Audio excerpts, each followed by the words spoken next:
Welcome to the Deer Society podcast. Here's your host, Brian Lemke.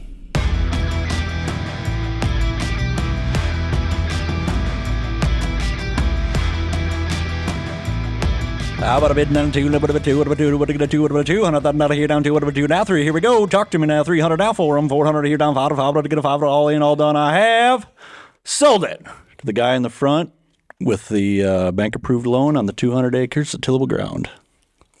Well, there you go. You got it. Special guest in the Deer Society studio today, Mr. Jacob Hart.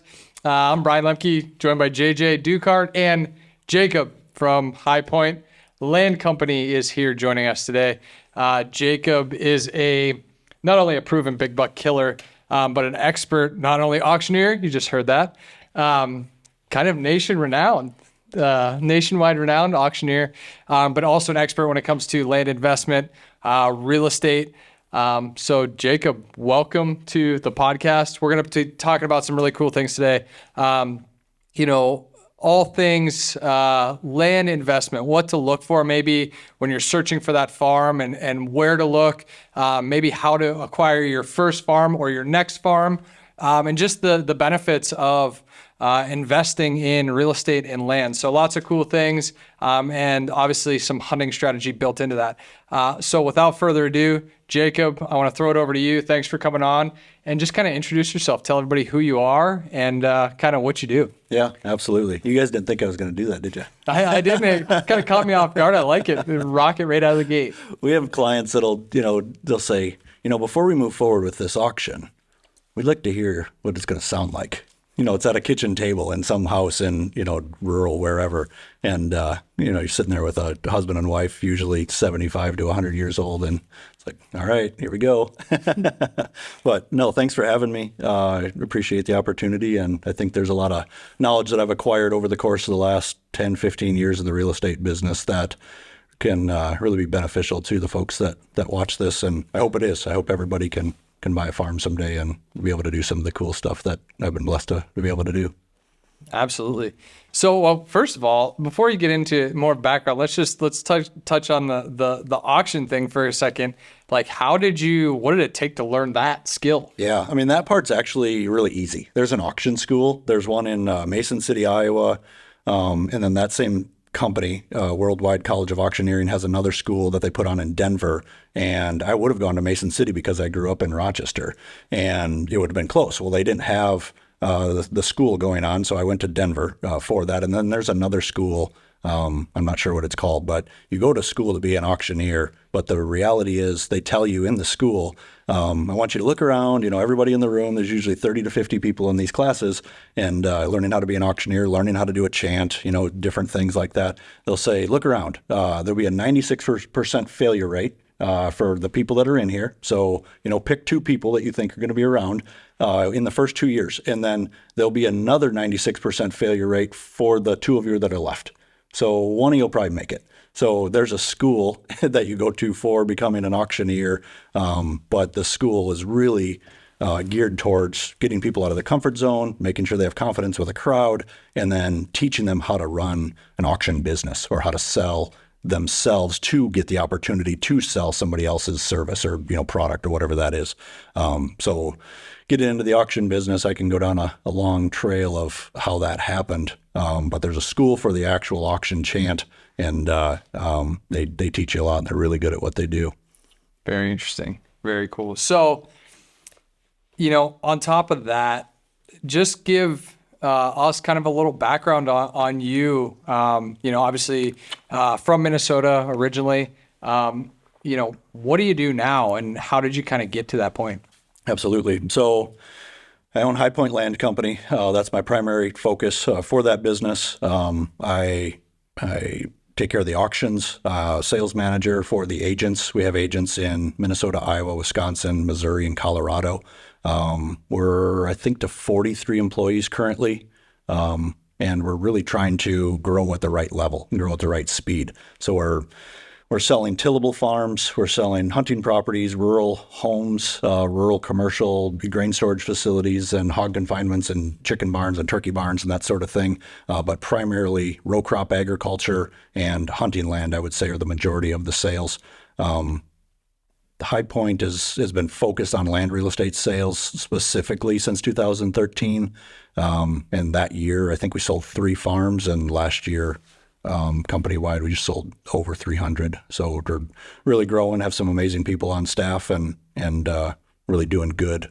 You go to work in the land business, as a real estate agent, and I've done residential and commercial and all kinds of other real estate sales. But when you go to work in the land business, you get done with a lot of those transactions, and you're like, man, I would do this for free. You're showing the people a farm that they're going to own for the rest of your life, and then you're taking care of an asset that's been owned by somebody for, sometimes 100, 200 years, a long, long time, and it means the world to them. And that job is just awesome. I mean, it's super cool to be able to be in charge of a company like that, own a company like that, where it's like, man, if money wasn't a thing, some days it's like, there's the opposite of this. It's obviously with some other days, but if money wasn't a thing, some days you feel like you do it for free, and it's super cool. Absolutely. That's really, really cool. Were you going to say something? Yeah, I was just wondering. So High Point, like when I think of your company, it seems like really high quality visuals. Like you got a YouTube channel, like great drone shots, photos of the properties and stuff. Is that kind of the vision you had, along with seems like heavy auction versus just listing? Yeah. Or is it something that kind of shifted over time? Yeah, good question. So if there was a company that did or even does today, I probably wouldn't have started it. I probably wouldn't have done that, because I worked for a company out of auction school that recruited me in auction school, and they flew me around, and I got to be involved in some of these auctions that were for secondary market foreclosure. They were for FEMA.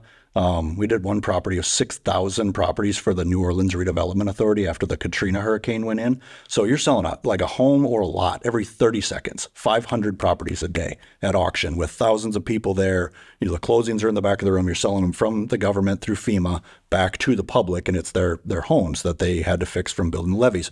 So I had that experience. And then I started buying rental properties in Rochester, where I grew up in southeastern Minnesota, as soon as I could for a couple of reasons. And it's like, okay, I'm a residential real estate agent who's dabbling in commercial and trying to learn that. And then I got this auction experience that I've done that. And then I would go to like a land auction or go to every type of auction, knowing that I had worked with some of these very, very talented individuals, world champion auctioneers, people that are selling hundreds of millions of dollars in real estate or assets for the government on an annual basis. So that I was exposed to that. And when I was exposed to that and had the real estate the experience and started, buying these properties personally and doing this sort of thing, when I got into land specifically and realized that was a thing, I was like, there's a way better opportunity to do this better and do a really good job at this. So if there was a company that would have done, because properties sell different, people think, I can call a real estate agent, they're going to take care of my real estate needs on this farm. Well, the reality is, first of all real estate agents, commercial, residential, land, leasing agent, they should all find a niche and go to that one specific niche.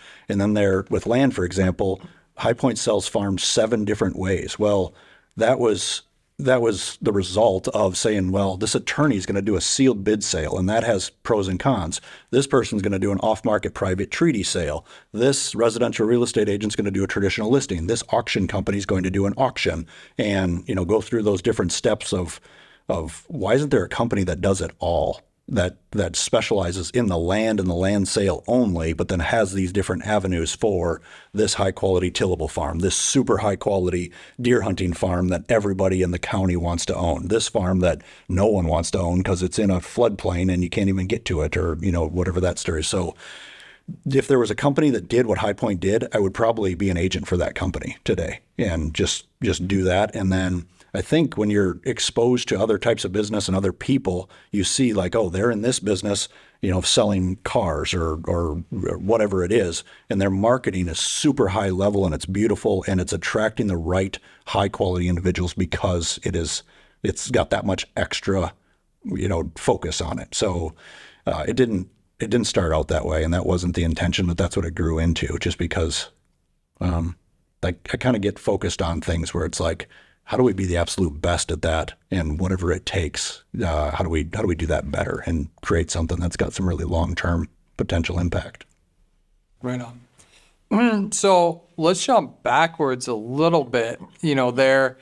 So let's look at, there's a lot of people out there that are sitting there and trying to figure out, okay, how do I get into this? Like, how do I get into maybe thinking about buying my first property? Or, that can be a daunting thought. Or what is my next property? So for you, like, what was the first step in kind of making that decision? How did you go about that? And then, moving past that, like, what would you recommend to somebody that has that thought of, hey, maybe one day I want to buy my first property? Yeah. If it's what's crazy is folks are interested in buying hunting property, and really passionate about it, and all the things that come along with owning a farm is just awesome. There is just as much desire to own a flat, black and square tillable field for somebody that's into farming or wants to be into farming. What I didn't realize was folks, like, hunting property was easy for me to grasp that, because it's like, I never had a place to hunt. My family never had any land. We had permission, here or there, and could do that, but we didn't own a farm, and weren't able to do those sorts of things. But when I started selling tillable fields, it's like those people are just as passionate about being able to farm more acres and make sure it's more efficient, and which seed variety to use and how to deal with the drain tile and all that. So it's really interesting how that group of people are just as passionate as the group of people that are into hunting land and that sort of thing. To answer your question, the first steps are really like identifying and getting over in your mind that you're going to do it. People have come to me and they said, well, I could never do that. And it's like, well, I told myself I could never do that too. And when, it's like the quote, what is it? Whether you think you can or you think you can't, you're right. And people, if they think about that and they're like, okay, if I think I can't, I'm probably right. I probably can't buy a hunting farm or, tillable farm or whatever. But if I think I can, I could probably pull that off. And my dream was to own a 40 by the time I retired. And when I really got serious about that, I'm like, okay, what does that mean? Where do I want to buy it? What is it? What's it going to cost? How am I going to swallow that pill and make sure that I can, figure this money thing out? And then what am I going to do out there? And what's that look like? And who are the people I'm going to involve? So when you start asking some of those deeper questions about that, it can start to become a reality. And we start actually looking at farms and learning an area and really hone that in. The first farm we bought, that farm was on the vision board. Like the farm, the pin drop. I had all the property taxes on my vision board with the person that owned it originally, and they're like little pictures that the county GIS would give me. And it's like, that's the first farm that was bought. Why is that? Law of attraction, obviously focused the attention there, but whether you think you can or you can't, you're right. And there's a lot of people that'll tell you can't because they can't. And once you get over that, everything changes big time. Gotcha. So, once you establish kind of that thought process, and it comes to, that point where, okay, I'm going to start lining these things up, and that's going to be the goal, right? So, from a financial standpoint, like, is there a number that you think somebody needs to go out and buy a property? Is there a set acreage that somebody should be looking for? And I know this differs for all different types of people in all different scenarios, but generally speaking, after you make the decision, okay, I'm going to do this, like, what do those next things look like? And how can you, financially, collaterally, there's lots of different options there. Just walk us through what advice you might have for somebody out there, in those next steps. Yeah, absolutely. We go through this conversation all the time. So like people, they'll say, oh, I want to own a hunting farm in Minnesota or in Iowa or in Wisconsin or Missouri or wherever. And it's like, instead of picking a state, pick a section of a township, of a county, of a state, narrow it down to why we were successful with buying the first farm was like, we narrowed down the exact farm and like, that's the one, that's the dream, that's what we want to own. And let's focus all of our attention on that. So people go way too broad. So the first step is like, where do you want to own it? And maybe it's a property they already hunt or they already farm or a property that they've driven by. And it's like, that one's perfect. Well, if you can manifest that, and you can focus your time and attention on that individual piece or other pieces that could be sold to flip into that piece, but I'm still going to know everything about that. The more if you want to do it out of state, you want to own something in Kansas or Iowa or, somewhere else, you can still focus your attention on that individual piece. It's really daunting to go, let's say you live in a place and the hunting land dream is an hour or 2 or 3 away. That was really tough for us. Like, we lived in Minnesota, and we moved to Iowa, and we were able to buy a farm in Iowa, but we never would have been able to buy a farm in Iowa without moving to Iowa and learning everything that we learned with that step. So first step is definitely identify the exact area that you want to be in or the exact farm. I mean, and narrow it down to like a section or two, like a mile by mile area, instead of just, anywhere in this county. I think that's a huge mistake people make, because it's like this side of the county ground might sell for double what it sells for over here. Do you want, what kind of timber do you want? Do you want to build on it in the future? Do you want, what specifically are you after, and identifying that as a place to start, because that will determine the price. Because you can go find $2,000 an acre hunting land in certain states, or you can go spend $15,000, $20,000 an acre on hunting land in certain states. Like, do you want to hunt deer? Do you want to hunt deer and turkeys? Do you want to hunt elk? What is the goal? And then where specifically do you want it to be is like definitely the first step, way before the money, before how you're going to pay for it, how you're going to finance it, any of that. That's a big step that people say, I want to buy a farm, and then they get wrapped into looking at land for sale websites. And it's like, it's so hard, and it's counterintuitive when you do that, because you're not specifically focused on a thing, like to obsess over an individual parcel or area, because when you do that, then you start to identify advantages that happen in that area big time, which allow you to get into the money, allow you to get into the how. Like the what and the why are probably the first 2 main steps in finding a farm. Do you think people should focus more on a stepping stone property, maybe you call it, compared to like, oh, this is my forever, the perfect A+, 10 out of 10 property? Yeah, that's a great question. And I think, so myself as an example, like my dream was a 40, because that's what I mentally wrapped my head around. Well, the first farm I bought was a 300, and it was like, I didn't see that coming. I don't even know. Like I had like a lawn tractor as my first like tractor to put in food plots with 300 acres. And it's like, what do you mean I have to burn the CRP? How, like, just start it on fire? Like, what does that mean? Or you have to disc. Like I have a Kubota lawn tractor. What am I, like a disc is going to be this wide. It's going to take me a while. It just didn't get it. I didn't know anything about it. But if you focus your attention on a 40, what I was really looking for, what I originally identified that farm, I was talking about a part of that farm that happened to be 40 acres. Well, 300 came up for sale, that farm, and I was like, okay, I didn't think about it this way. So I think it's better to focus on like a price or a cash flow. That first farm had a campground on it, which allowed the cash flow to look different and allowed it to be financed different than just a straight farm. So I think it's better to focus on a number and then say, okay, that number is $100,000. Well, the $100,000 could be a 5 acre, 10 acre, 20 or 30 acre property. And could you improve that? Or is there a type of property that you could buy for that same 100 that has a worn out storage facility on it, and you could carve that off and sell it for 100 alone, and then you're into the land for 0? Or does it have a residential house on it and you know something about that topic? So I always tell people, 1, identify the money specifically after identifying the area, and then also like look for your advantage opportunity. Do you know how to fix stuff?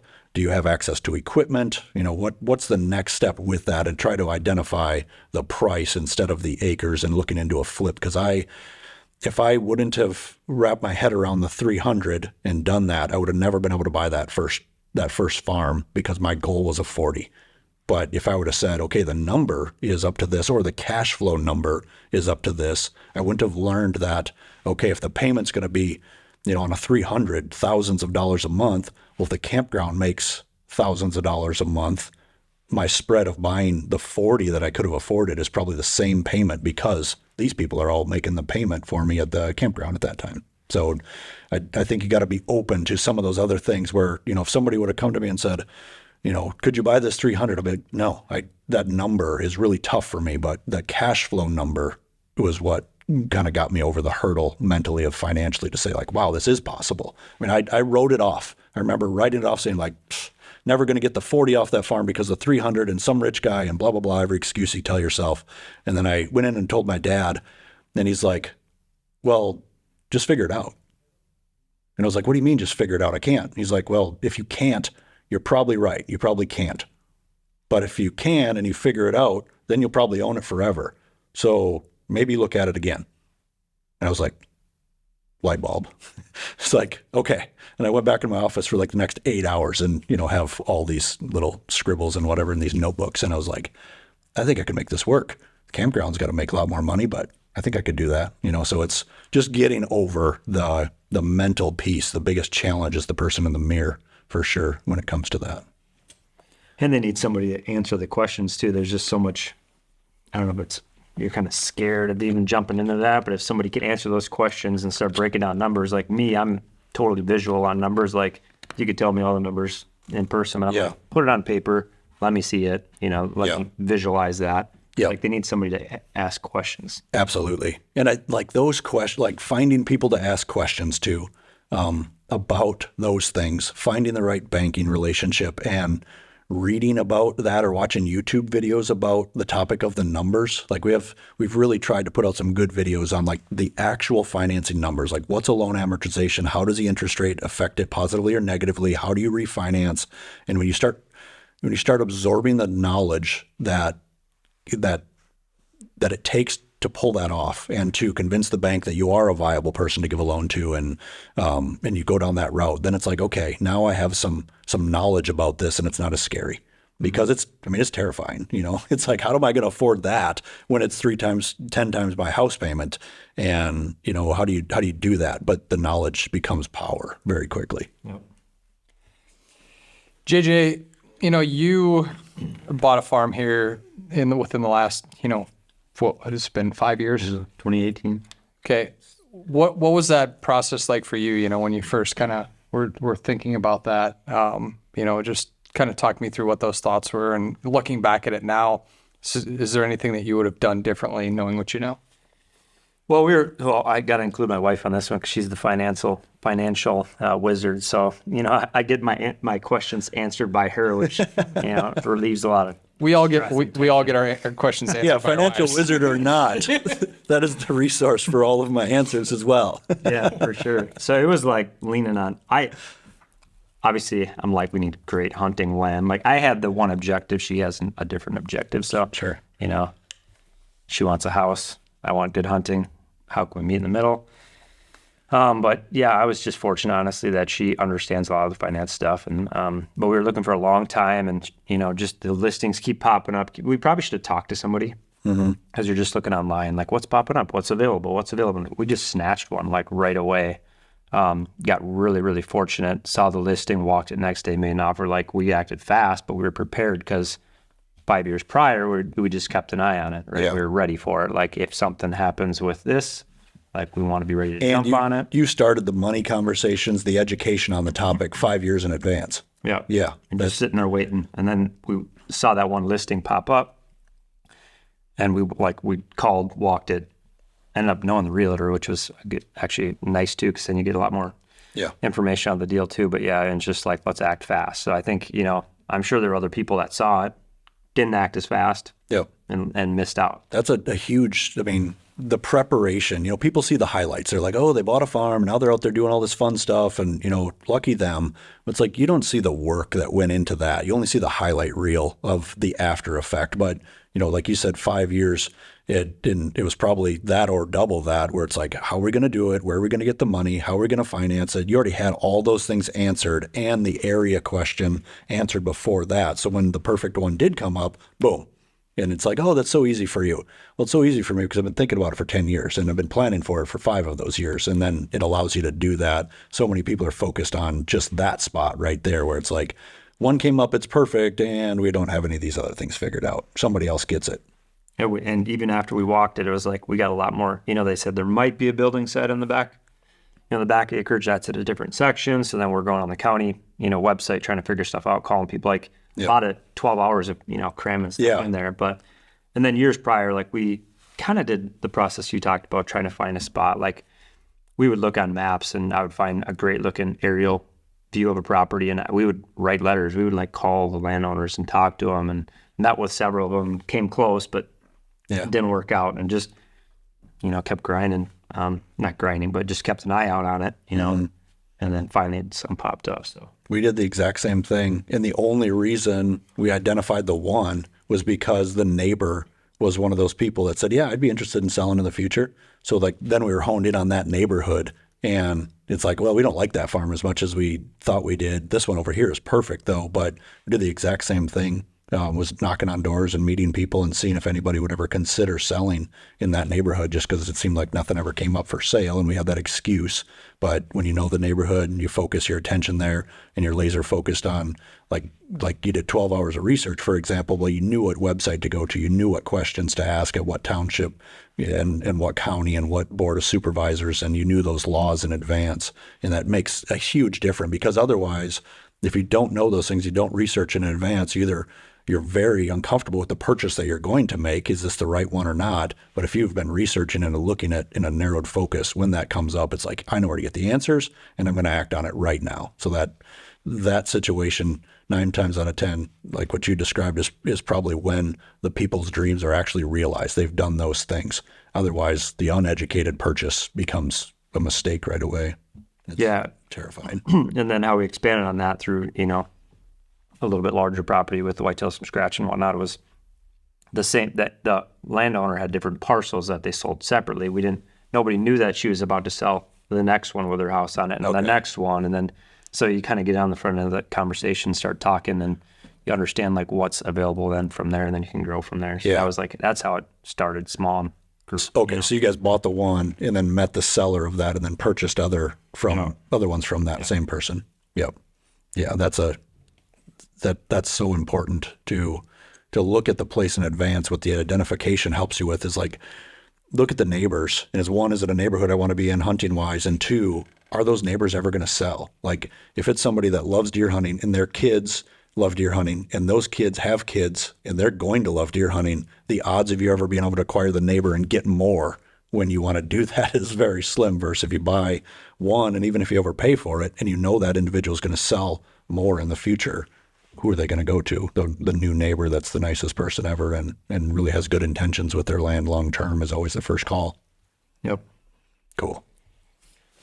I think it's easy for probably a lot of people listening right now, and most people listening are hardcore hunters, right? Like hardcore deer hunters, and I can see them thinking like, okay, that's my dream, that's my goal, like owning this sweet deer hunting farm, and that's what I want. It might be even a little tunnel vision, like, I want to buy a farm and I want to own it forever. It's easy to see what the benefits are there, but let's talk a little bit about the putting the hunting thing aside or on top of the hunting thing, like why is land, in your opinion, a good investment as maybe compared to like other investments like stock market or other things? Like, do you believe that land is a safe or good investment, versus some of those other things that you could potentially invest in, from just a livelihood standpoint? Yeah, absolutely. How many hours do we have? I could talk about it a long time because I can't give financial advice because I'm not a licensed financial anything, a real estate broker. But I can share my opinion on my failures or on my learning experiences with that. So, like, the land is an investment in the United States.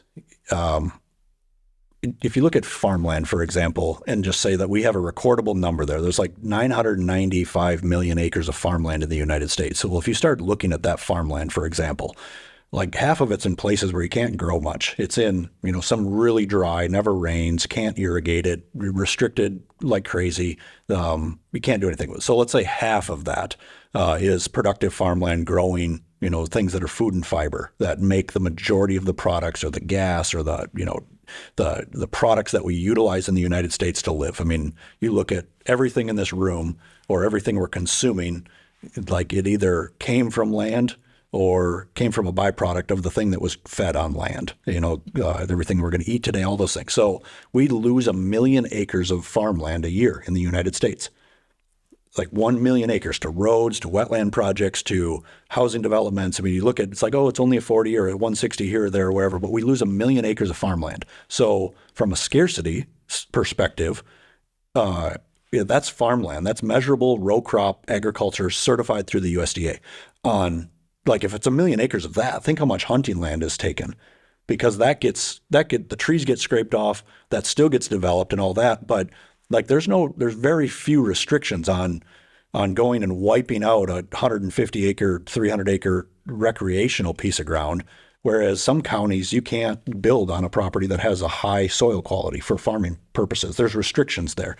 There's holdbacks there. So from just a scarcity perspective, we're losing 1 million acres a year of farmland. I bet that it's double or more that of recreational land around the country. So if we have less of something and more people are coming up with good ideas about how to use that thing, is it going to go up in value? Is it a good investment? And then, like, here's where my personal experience is. I've given money to financial advisors and people that are like, oh, this is a good stock, or this is a good this, or this is a good investment. And some of those have done well. Well, some of them haven't done well. Some of them are blocked to exit, where the money is held there and the corporation sends you a letter. Sorry, we're closed to people exiting because this didn't work out, or government policy changed, or whatever. Or, I can't ever go enjoy a stock. I can't go to Pepsi or Tesla or whatever. I can go maybe for a tour, but I can't go there and enjoy that. Going and doing something on land or living on it and feeding your family off of it and enjoying it and using that as a tool for doing other things like buying more land or buying more anything. Like, you have all the options. So that as an investment belongs in the portfolio, so much so that people that just believe in stocks and bonds and equities of different, capacity, there's so many people looking at land as an investment that are already killing it over here. I mean, big money. So if those guys are worth billions and billions of dollars or managing trillions of dollars and they're buying land, that's where it's like, okay, they've won this game over here. They're interested in buying ground. They do a lot more research and have a lot more resources. That alone tells me that it's going to go up in value, that it is a good investment, that I can use it myself. And the other things where it's like, not saying that you can't, but I've never lost money on a real estate transaction, any type of, I've done a fair amount of them. And I've never, because there's always another option when you invest in the stock market or, something else, mutual fund, whatever it may be, you're limited to your options, which means you're also limited to your exit. And with a farm, I could come up with 10 things on every individual property about what else we could do to make this worth more money, make more money, or use it for our own intentions. With a stock or a different type of investment that somebody else controls, it's really difficult to do that because, and then also they're making money on it. Like when you give somebody your money and then they go make more money on it, they don't want to lose your money, and it's in their best interest. It's a little unattached. Whereas if you're buying a piece of ground, you can always grow something, live there, place to go, safety, security. You can really control that. So as an investment, I just don't think there's any. When you look at it statistically too, farmland, for example, in the Midwest has outpaced the stock market. So when you look at it statistically that way, it's like, okay, there's an opportunity there. Last opportunity is there's an opportunity to get a competitive advantage. When you go buy a stock, it's at an established price. You're not getting an advantage there at all. It's not on sale. You can't meet the seller and ask them to sell it to you for cheaper. You can't get creative with the financing. It's not a lot of options there. So with land, I think there's enough options to make it a good investment if it isn't an investment, and gives you a lot of freedom. Now, one thing about land for an investment, because I agree it's a great investment, and diversity is good. I can go on all the eggs in one basket.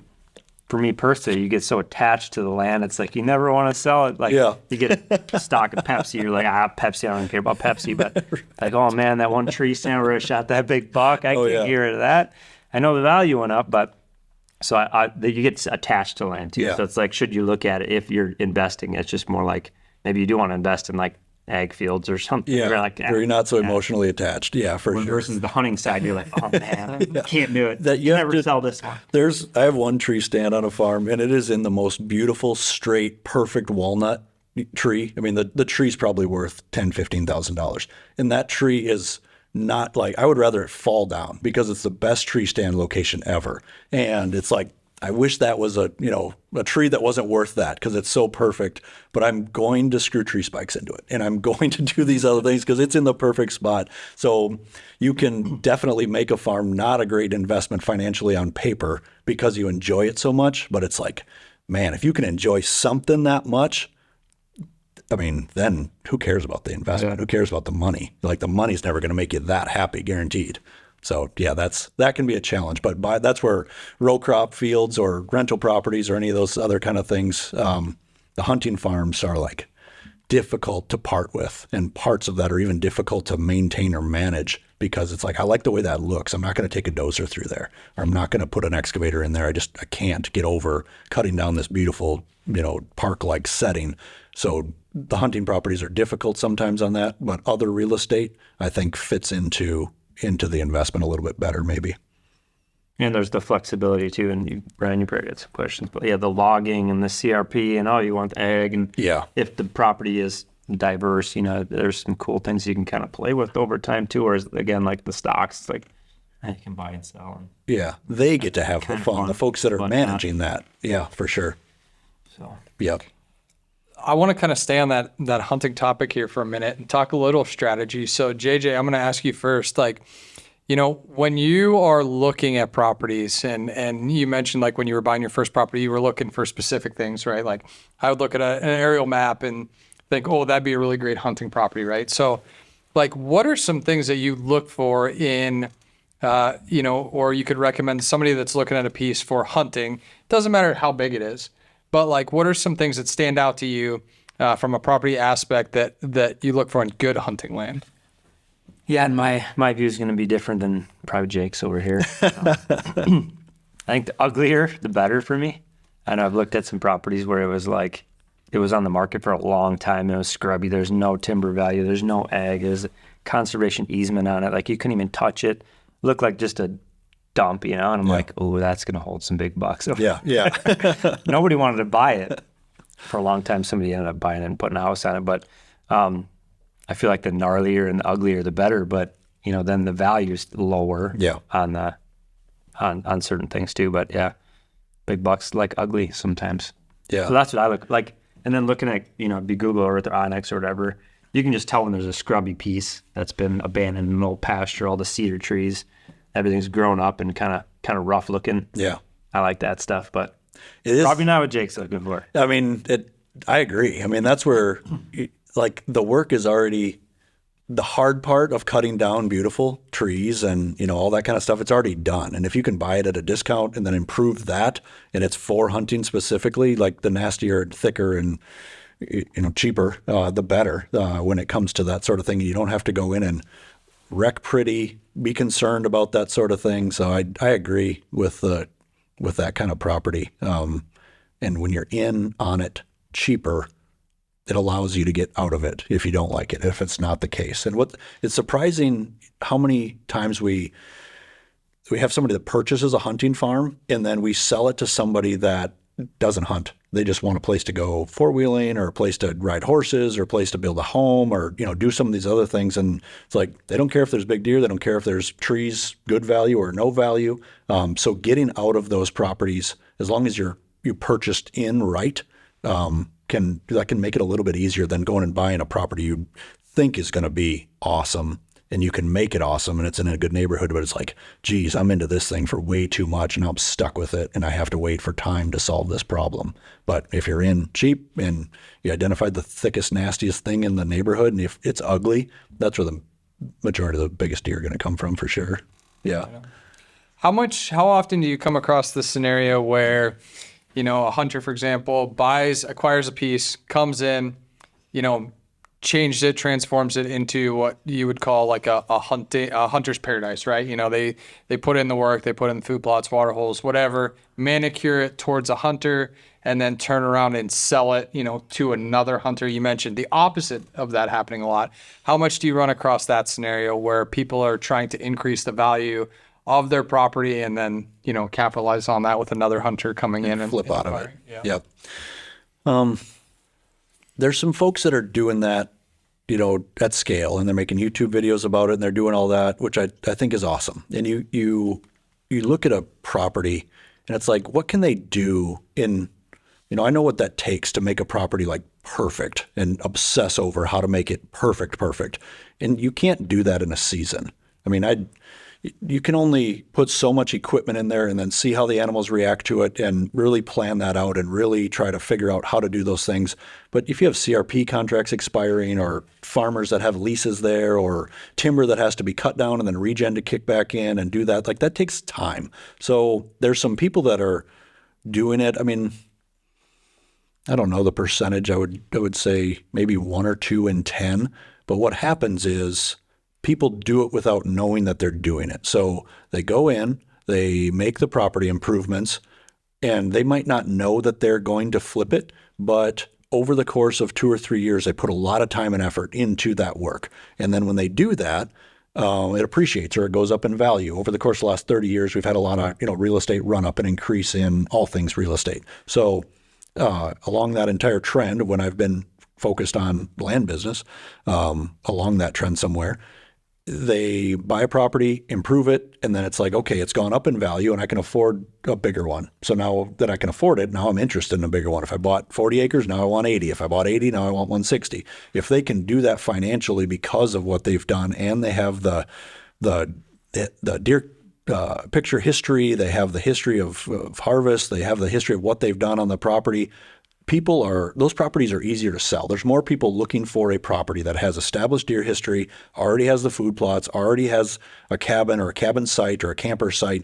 Improving those properties are way easier to sell and usually sell for more money because of the work that they've done. And the reality is there's a lot of people that don't have the time, and it's easier to a lot of times finance that and pay more and pay it over 20 or 30 years than it is to mentally get over, how do I bring a dozer in and knock down 5 acres? Or how do I let a timber company go in here and not get taken advantage of? Or how do I do some of these things? I put in a water hole because I'm scared that it's going to leak, or I'm scared that it's going to, do this, or I don't have that knowledge or the time to learn about that. I just want to go in and buy one that's already done and already has some track record to it. So like maybe 1 or 2 out of 10 is trying to flip them and trying to do that specifically. And they're usually stuck because they want to get rid of it because of the holding cost of interest within a year or two. But if the person that buys it not intending to do that does that inadvertently, they're usually always in a better financial position on the property to where they can resell it and can do that. So like properties that I can't tell you how many times people have said, we're going to own this place forever. And then they call 3, 4, 5 years later and say, hey, we found something else. Can you sell that place for us so we can exchange into that? Or we're ready to buy something bigger or closer here or there. That we're going to own it forever changes quite a bit. So I would say it's probably the properties that get purchased and then resold within 5 years on the hunting side, like 40, 50%. I mean, it's surprising. It depends on where it is, but it's surprising how many come back on the market. Yeah. And generally you're seeing those prices like in that 4 to 5 year period increase due to just that work that now obviously it's not the case all across the board, but the people that are putting in that work, generally those prices are increasing over those 4 or 5 years. Yeah, it is. Depending, you got to be careful to watch interest rates and know what your plan is, and really know if that is the plan to make sure that you don't get into a position where land prices do come down or go through a dip. But if you're doing those things and you're spending the time and money to improve them, the right improvements, your appreciation is going to outpace those improvements as long as you have enough acres for that to happen. Because if you improve a property, those improved acres are probably not going up in value. The entire property is probably going up in value. So there's an economy of scale there. If you're going to spend $30,000 to improve 10 acres, or you're going to spend $30,000 to improve 100 acres, your price per acre on the 100 or the 10 is going to go up. And if it does that, then you're going to have obviously more appreciation on the 100 because you have more acres to do the compounding. So having a dozer on the property for a day or a week or whatever, it costs the same on 10 acres as it does to 100. But if you have 100, now you're buying at 4 and selling for $5,000 an acre, for example, and you're going to make 100 versus over here you'd make 10. But it still costs you the same to do the dozer work in a day, something like that. But I mean, if you're going to go in and improve it at all with any kind of research and any kind of plan and not just go in and start, hammering trees that you don't know what they are and cutting them down, more than likely that's going to be a good return on your time. Yep. JJ, kind of going back, it's interesting. Jacob, I think that you said that, you don't just go into a property and improve it overnight, right? And even in 1 year, like you don't go in and change the whole dynamics of a property really and see it be ultra successful. Maybe you can briefly touch on that. Like you've had the Whitetails from Scratch property for 5 years, and you're not done transforming it, right? Like I would say you're not in the necessarily beginning stages, but probably still on that first half of things that you want to do to finally get it to where it's going to be. So maybe you can touch on that a little bit. Yeah, I feel like he was looking me in the eyes when he was talking about all that. Well, our goal wasn't, to flip it. So it's always been kind of that. And we'd like to, and you could probably speak on this quite a bit too, with all the properties you've been on, that like huge transformations versus little changes, the deer react differently too. So like me personally, I just like to see the little changes before I make big changes because I'm just a conservative guy. But yeah, the goal wasn't to have, flip the properties just that long term. This year we can put in some food plots, we can clear these out and get a little bit more equipment. And now we got, you go from the little lawnmower to tractor and kind of work that whole process. But yeah, I don't know. It's definitely not something that you can do it in 1 year. I mean, you can definitely dish out the cash, get dozers and stuff. But I like that intimate, just slow process just because of the wildlife and our long-term goals there. But that's a lot of work. Yeah. Little water holes, little food. We're just doing little changes and they make a big difference. But yeah, I mean, but any change is going to make a difference. I mean, little changes can make big, differences. But any of those things where it's like, I'm trying to improve that. And as long as I'm not in there every day, or I'm going to say, okay, this year I'm going to work on this half and this year I'm going to work on this half so they can refuge and feel safe and secure that you're not in there all the time. Like those little changes can still be huge impact. And it's a blast doing it. It's like you can go in and bang on a property and do that with a bunch of heavy equipment, but you're going to miss some of those small details that are really important at the end of the day that just take time. And it's hard to say, let's spend 30 grand on dozers this year. Like, where do we come up with that cash? But we can slowly take a little bit. I got a chainsaw. I got to, kind of work it in there. So absolutely. Yeah, it's been a process. The timber part was very interesting. I think I reached out to you right away too. Oh yeah, we did talk about that. And was trying to learn, watch some of your videos, try to learn as much as I could, because that's a scary thing too.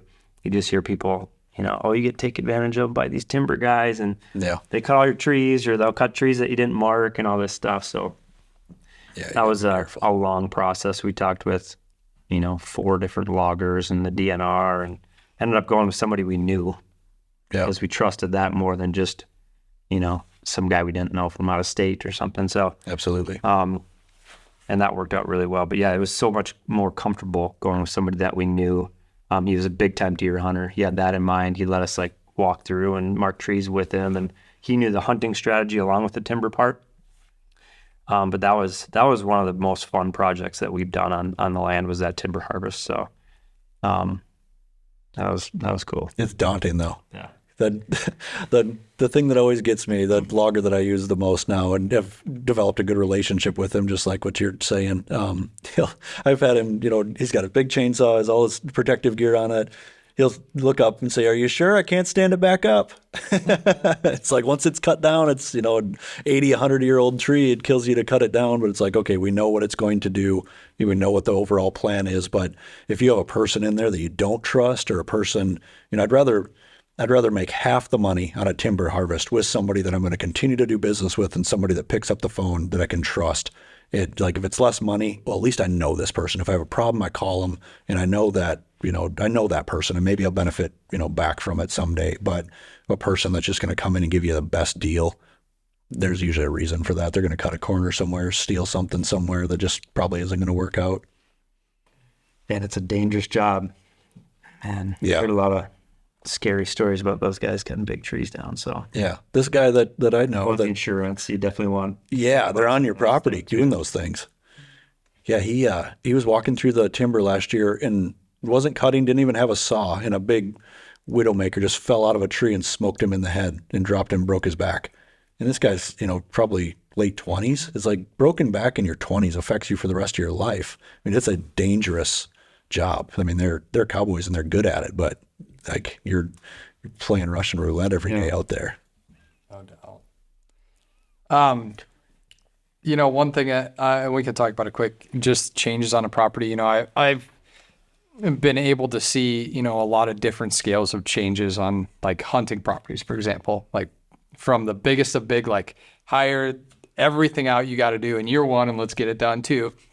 Just small changes like, hey, maybe let's put a water hole in one spot, right?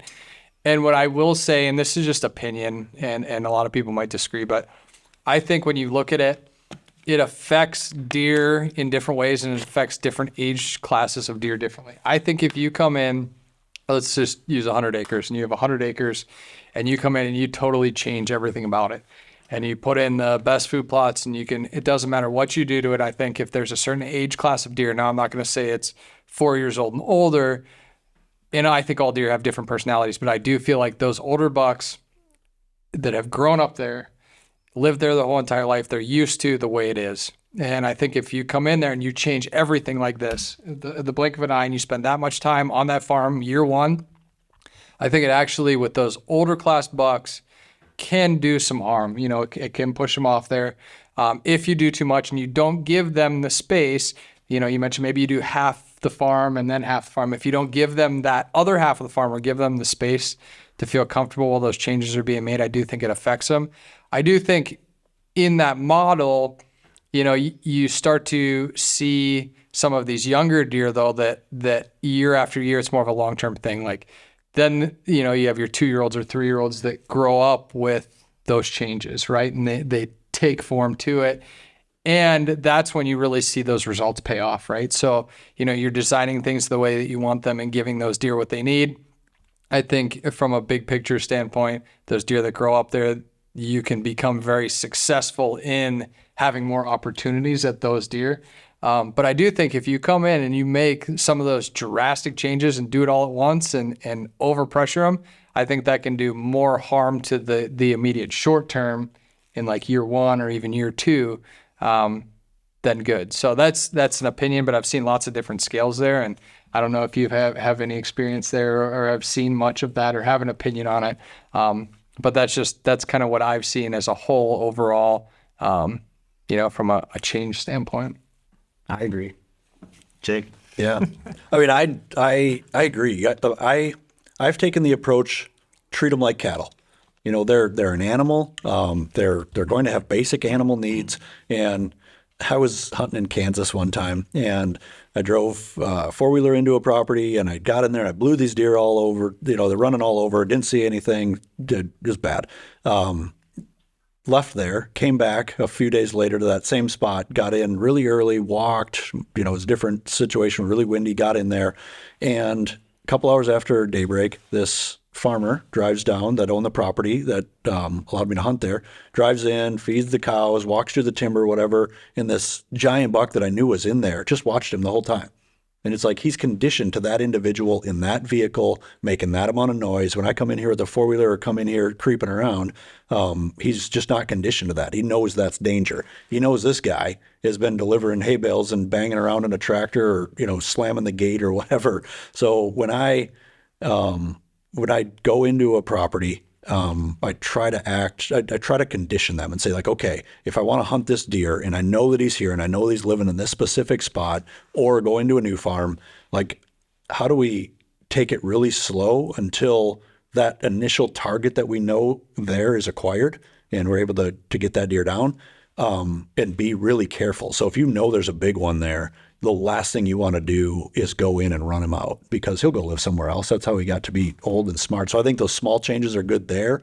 And another thing that I've really learned over time is if you go into a property and just load it with food, you're not going to get just more big bucks. You're going to probably get a ton of does, a ton of, the mature bucks that are big or small, have good genetics or not. You're going to get a ton of turkeys and coons and everything's just going to boom right in there.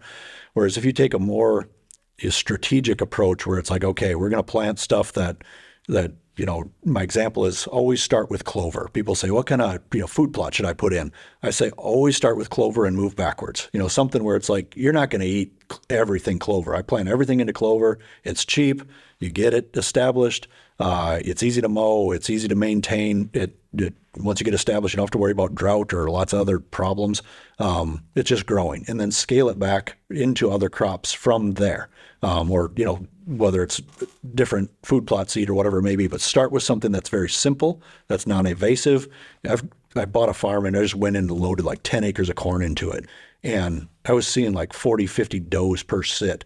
Well, those does never left. And then the next year growing, I was not able to grow another kernel of corn on that farm for like years until we started fencing it, started shooting the does, started doing some of these other things. And it was like, I wish we wouldn't have done that. I wish we would have taken a step in the right direction, learned a little bit more, and then made a strategic big change, knowing that we could afford to keep up with it or had the time to keep up with it or, knew what was going to come down the pipe instead of going in and just rocking the boat. And also running a big deer out is so easy.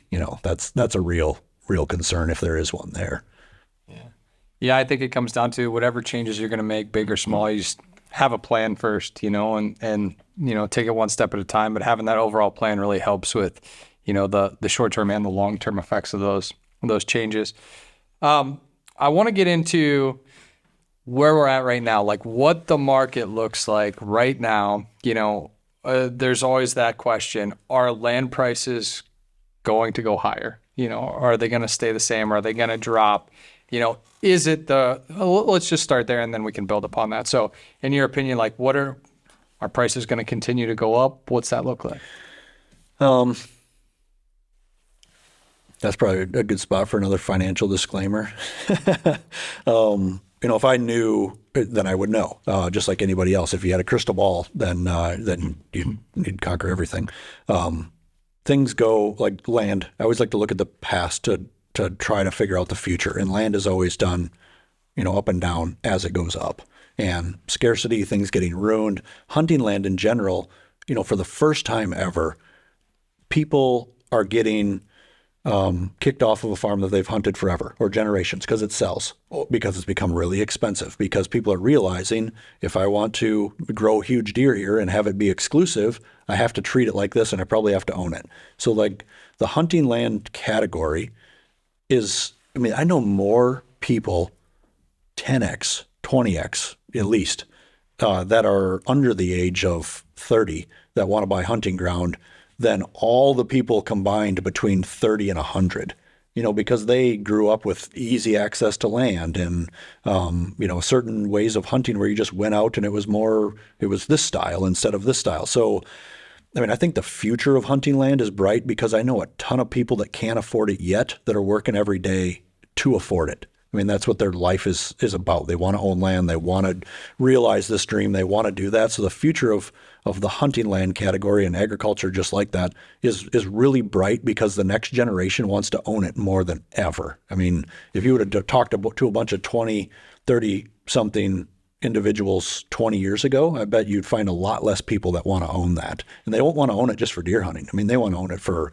an investment diversification or for living in the country to get out of the city so they don't, have that control or negative potential experience. You look at it and it's like, okay, there's a lot of competition for pretty rural, recreational, safe places to go. So when you look at it from that, I think there's going to be a lot more demand than supply. And when you go next level to that, you talk about interest rates and affordability. Do I think land is overpriced? Yes. But I've met enough people that are older than me, and we'll sell farms for people that are 90, 100 years old or 80 or 70, or they own the farm for generations, Like it's always been high. When it was $50 an acre or $500 an acre or $5,000 an acre, the people consistently tell me, because I ask them and I like to get to know these individuals and get their knowledge, like it's always been too expensive. And then the example will always come up of the 80s. Well, you could have bought land for this in the 80s. Well, interest was 20%. So could you have bought it for that? Or if you bought it for that at that time, would your interest rate have been 20%, and then you'd be paying double after 5 years of interest accrual? So I think we've peaked in where prices were, and then I think we've come down and stabilized maybe 5% below that. And then if I had a crystal ball, I would say that it's going to plateau. If interest rates stay high and, money gets spent and in inflation, that sort of thing, does what it's continuing to do, you usually have a plateau. Usually in the past, we had run up in commodity prices, low interest rates, land prices go up. Commodity prices dive, interest rates go up, land prices come down. Well, now you have a whole bunch of people that weren't in this. They want to own it. They want to own more of it. They like equipment's better, clothing's better, everything hunting is better. Those things are better. So you're not going to have a negative experience because box blinds weren't a thing with heaters in them 30 years ago and, cabbed everything and comfortable clothes and all that stuff. Like the negative experience that's going to get you out of that land at some point because you didn't have a good experience is less and less. And people want more of it because now they're educated on the topic of you need more to get more opportunities at good genetics of, deer. So I think we already peaked for this short period of time, the last 10 years, about a year ago. And I think we've stabilized down. I mean, there's a lot of land sitting on the market that is being reduced a little bit here and there. So I think it's a good time to buy because of that, as long as interest rates are put into check and you checked out in that. But do I think land prices are going to come down 50%? There's going to be this great buying opportunity? No, because there's so many people that are like, I'm good with a 10% decline and I got the cash sitting over here waiting for it to happen. I'm good with a 20% decline. I'm good with a 30% decline. There's so many people right there with all this money that's sitting on the sidelines just waiting, or people saving, that I don't think you're going to see a 50% decline, because if you did, there's enough money there to where people are going to buy on the way down, and then the market's going to correct, and then you're going to time this thing. So I think the best time to buy is when you can afford it and when it's right, because you don't know if it's going to go up, down, or sideways. But the reality is you're going to start utilizing that thing, and you're going to start enjoying it. And life's too short to sit there and try to time the market. If you don't have a place, if you have a place and you want a second place, then you can focus on saving money and not having to, go through the interest rate thing and kind of hedge against that. But people try to time that and say, do you think land prices are going to go down? I mean, I think they're always going to go down a little bit, and I think they're always going to go up in time. So that always tells you that if you do purchase a little bit too high, just make sure it's something you're okay hanging on to for a period of time. Because anytime I made a bad real estate purchase, a rental property, commercial property, whatever it may be, is like, the market came down, this happened. If I fast forwarded 5 years, I was like, I think, man, what if I would have sold it down here? What if I would have sold it for what I would have bought it for? Like, time solves real estate purchasing problems in the past. So at some point, it's going to be worth more. Just don't buy something that you are going to have to want to sell in a year or two. If you buy something knowing that it's like, I might sell it someday, might keep it forever. If that's just your general consensus about land buying, I don't think you can ever go wrong, because it's going to go up in value just from a supply and demand and a scarcity perspective in time. Right on. So, if somebody's sitting back there right now thinking about it, and they said, is now the right time to buy with the market the way it is? Your advice to them is buy when you're ready. Buy it when you can afford it. Buy it when you feel comfortable. Buy it when, you and the people that matter, not other people that don't matter, their opinions. It's when you look at whose opinion should influence your land purchasing, you really should look at, okay, who are the actual folks that matter here? This guy over here, my buddy, or my, this or that. Don't let them influence you. Like, if you want to do it, it's what you were put here to do, you do it. I think people overthink that piece where they try to get a good deal. And every farm I've ever bought, I felt was overpriced when I bought it. but I felt like, okay, I can improve this, or I can do that and increase the cash flow, or I can increase this or that or whatever. And then in time, it's gone up in value. So people overthink like, oh, I don't want to overpay for it.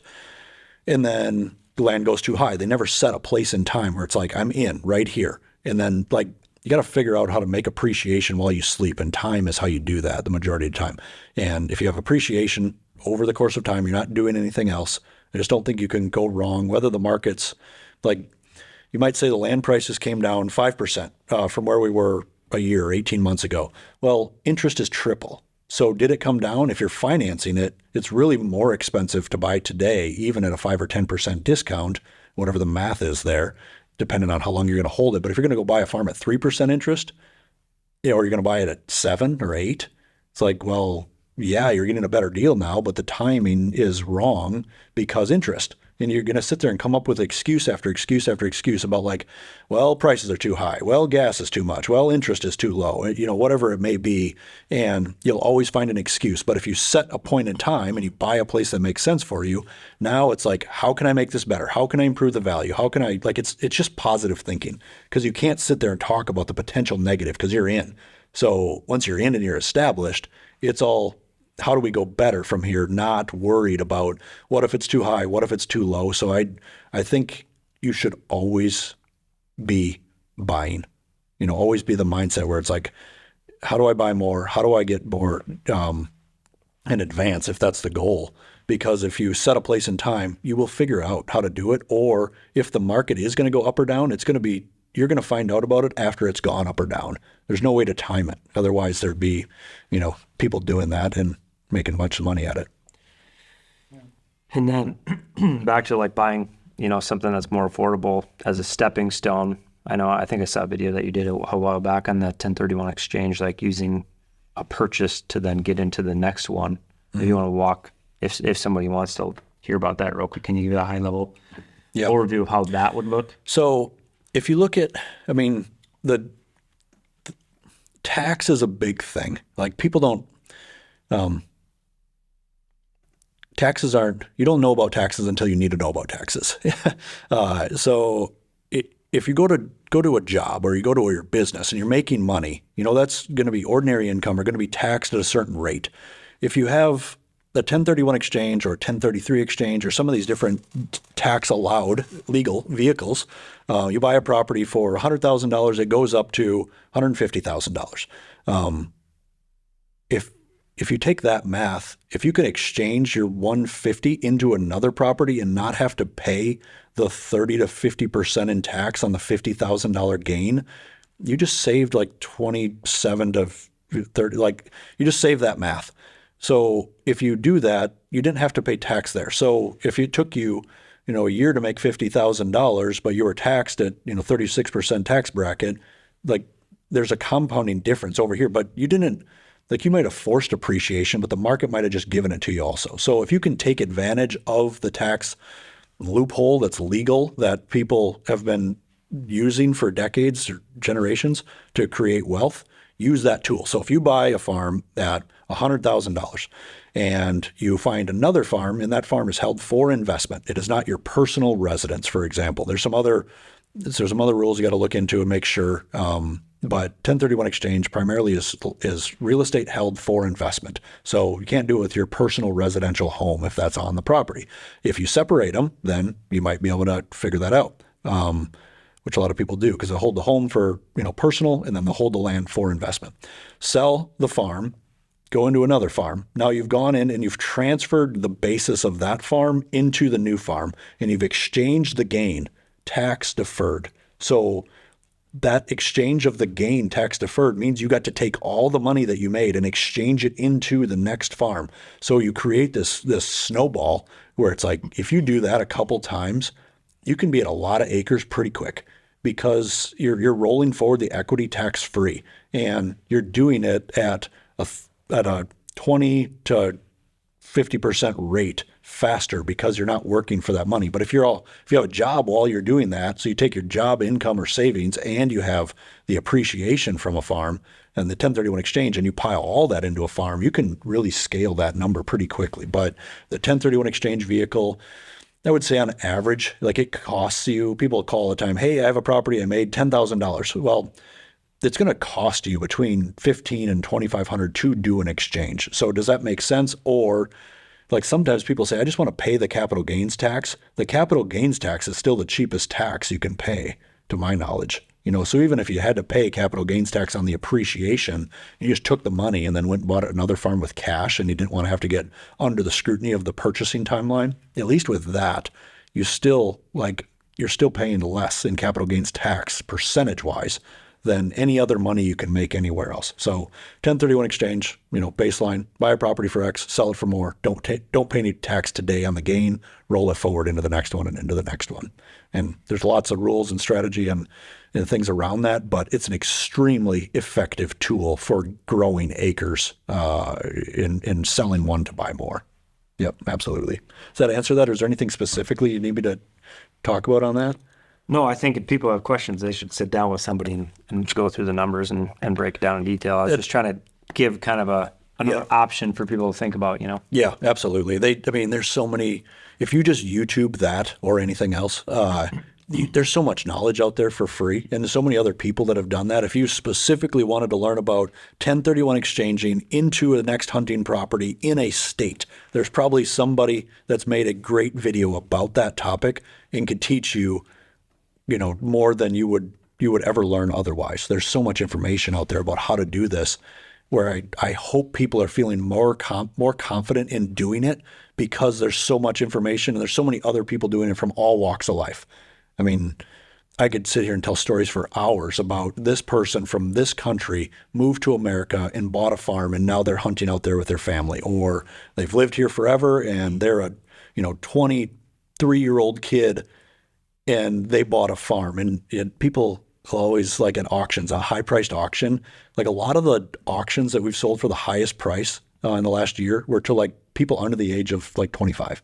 They're getting a beginning farmer loan through the USDA, and it's like there's different options, but there was a 1% with a 40-year rate lock for the first X amount of dollars. So people will come up with excuses, all the time, but the reality is if you keep looking for options, whether it's exchange or figuring out other ways to buy it, you'll identify something where it's like, that's going to work for me. And then it'll happen. And then you're going to experience appreciation. And it's like, now you're in the game and you got started. I don't care if you buy 5 acres or 50 or 100 acres to start, whatever that is, getting in the game will teach you so much about leveraging it to the next level versus just sitting there trying to learn and trying to get started and spinning your wheels. That's awesome. Well, tons of good knowledge and information and different topics we've talked about. I want to kind of wrap this up with one question for you, and it's kind of a dual question here. So, you obviously are full of knowledge and you've been super successful in investing in land and building High Point. The final question is 2 parts. Like, one, what is it that like, what is your superpower? What has made that possible? And 2, how do you spin that into advice for somebody that might be listening for the future? Yeah. Like individual superpower is like hands down my wife, like partner in life. I read something the other day that said 71% of the actions or the confidence or the things that you become are the person that you spend the most time with.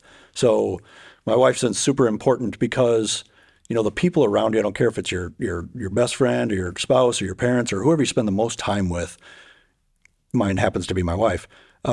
If they give you the confidence that you can do it, you can't fail. Where it's like, you come up with a good idea and you ask the person that you spend the most time with, what do you think, or how could we do this? If they're like, I don't know, we'll figure it out. That's like, it gives you the confidence and the freedom to go figure it out and to go do that versus a person that's like, I don't know, seems scary, seems sketchy, seems, this or that. They're a voice of reason.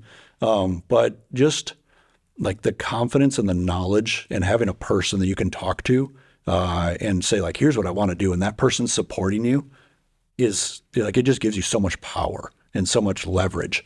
And if you like have a person like that, where it's like, hey, I want to do this and I want to do this. And they shut you down, a simple conversation about, hey, you're going to be my voice of reason. And I'd like you to continue to be that voice of reason. I need you to be positive and tell me that I can do anything. And if you did that, that person may or may not change, and it would tell you, should I, spend a lot of time with that person, yes or no.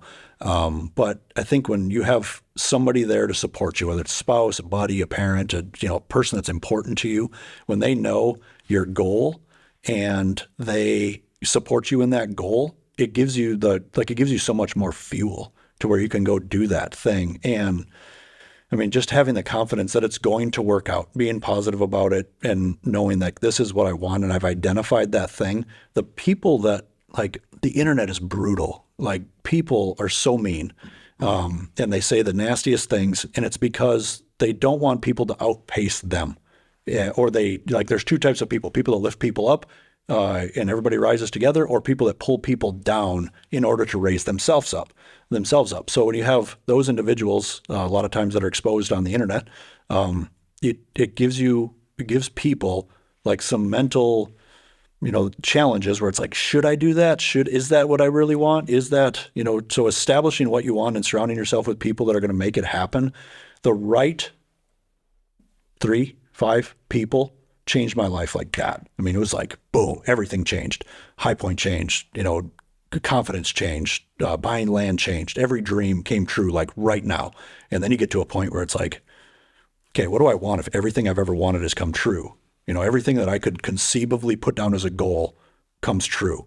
What do I want then? Then I got to find new things. But if you're surrounded with people that are nothing but support and awesome, like, the sky's the limit. You do anything because they're telling you that you can. And they probably think you're nuts, but that's fine. Like, everybody needs somebody crazy in their circle. But if you say that you're going to do it, you have people that are there, it just gives you every superpower to do anything. And I've told that to a few people, and they've come back to me and said, I found some different people, or I told the people that are around me that I want to be treated like this. And I had a little communication with them, and I bought my first farm, or I bought my first new truck, or I bought my first house instead of renting an apartment, or I started on this. And they'll call and like express gratitude and just say thanks. I saw that on YouTube. I saw that here, saw that there. Like, go after it. You got a dream. 1, establish the dreams. 2, surround yourself with the right people, and then go after it with everything you got and focus on that, and quit wasting time doing all this other stuff. And you achieve anything way faster than you think. I mean, my goal was a 40 by the time I retired. And if I would have known what I know now, it's like that should have been 40,000. Like, you got all this time. Why don't waste it? Just go after it. What do you have to lose? Like, okay, you don't get that goal. You fall short 50%. Okay, you're still way better than what you would have been if you wouldn't have had that. So I think everybody lives their life that way and goes after whatever they're after. It's like, man, sky's the limit. You're unstoppable. Yeah, that's awesome advice. Not just, you can apply that to anything in life. Like, that's what's cool about it, is not just land and investment. I could find a way to apply that to hunting and business, and I mean, so many things. That's pretty cool. So I think that's a great way to wrap this thing up. Obviously, tons of knowledge there. If you guys have questions, reach out to Jacob or High Point or somebody like that, or on YouTube, gain that knowledge and start taking those steps, because as daunting as land investment and real estate might sound, or even the next step in doing that, it might be closer to you than you even realize if you start thinking about it the right way, start thinking about those steps. So Jacob, thank you so much for joining us on the podcast. So much great knowledge and information. Hope you guys enjoyed it. If you're watching on YouTube, make sure you subscribe, download the free Deer Society app. I wish I could spin all these things off like an auctioneer, like but again, yeah, Jacob Hart, High Point Land Company. Thank you so much. We appreciate you we appreciate you coming on, and we'll have to look for some big buck pictures maybe coming this fall, huh? I'm sure if you do look for them, you'll find them. Thanks for having me. I really appreciate it, guys. Thanks, Jacob.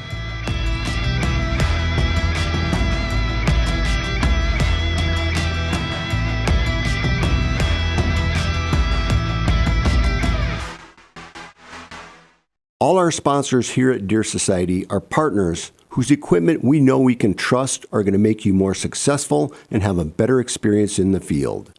Products like Illusion Systems, maker of the Black Rack, the Extinguisher, and the Phase Body Odor System. Tacticam, Reveal Cell Cameras, 10-Point Crossbows, Onyx Maps, Osseo Gear, Huiman, and Big Prig.